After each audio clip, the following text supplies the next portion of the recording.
Here are 5 books I would recommend to someone if I wanted to convince them to become a Calvinist. I'm David, this is Reading Underground, and follow my page for more literature and theology content.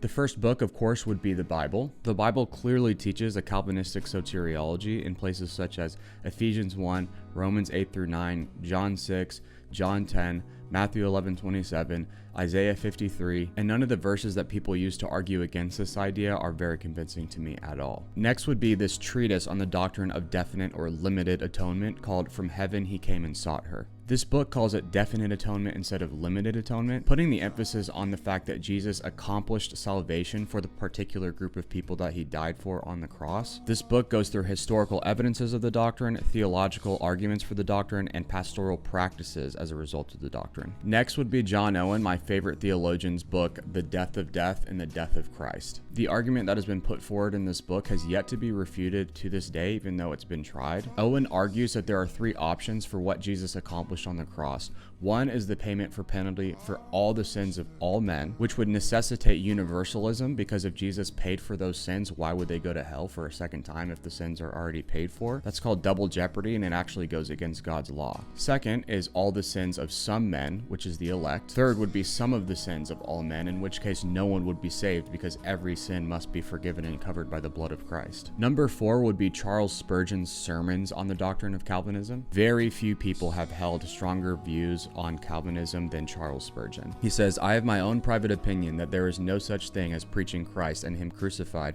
unless we preach what nowadays is called Calvinism. It is a nickname to call it Calvinism. Calvinism is the gospel and nothing else." 2 of the biggest benefits of believing in this doctrine are the full assurance of salvation and not having fear of falling away, and the humility of knowing that you had absolutely nothing to do with the fact that you are saved. It is God's work from beginning, middle to end.